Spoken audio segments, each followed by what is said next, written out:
એક મોટા સમાચાર મળી રહ્યા છે। એમએલએ ગોપાલ ઇટાલિયાને લઈને આ સમાચાર છે। એમની ઉપર જેણે જૂતું ફેંક્યું હતું, જૂતું મારવાનો પ્રયાસ કરનારના વિરોધાભાસી નિવેદન, આ મોટા સમાચાર મળી રહ્યા છે। ગઈકાલની આ ઘટના, જૂતું ફેંકવામાં આવ્યું હતું એના જે નિવેદન છે, જેણે ફેંક્યું હતું એના નિવેદનમાં વિરોધાભાસ જોવા મળી રહ્યો છે। જૂતું મારવાનો પ્રયાસ કરનાર શબ્બીર મીરે ફેરવી તોડ્યાનો નિવેદન, એના નિવેદન એવા છે કે એણે જૂનું નિવેદન હતું એ ફેરવી તોડ્યું। પોલીસમાં હોવાનું કહેનારે જૂતું ફેંકવા રૂપિયા આપ્યા હોવાનો પ્રથમ નિવેદન।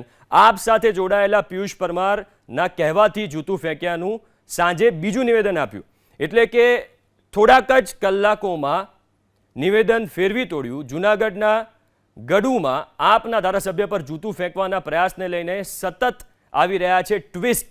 જૂતું ફેંકનારનો પ્રયાસ કરનારા શબ્બીર મીર નામના યુવકે છેલ્લા 24 કલાકમાં 2 અલગ અલગ નિવેદન આપ્યા। મને કંઈ આમ આદમી પાર્ટીથી કોઈ બાબતનો કોઈ વિરોધ નહોતો મને થોડોક મેં મકાનની ને મેં બધીને જાહેરાત કરી હતી કે મારું મકાન નથી, ઘરનું ભાડે રહું છું। કોઈએ મારું ધ્યાન ના દીધું।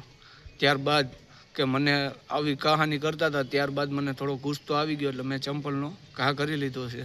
ત્યારબાદ હું ઘરે વહી ગયો। અડધી રાત મને રાખ્યો છે જેલમાં। ત્યારબાદ હું ઘરે વહી ગયો। ઘરેથી થોડોક અહીંયા સવારમાં ત્યાં ભંડુરીમાં હતો ગામમાં, મને થોડીક મારકૂટ કરી લીધી ગામના 3 વ્યક્તિએ।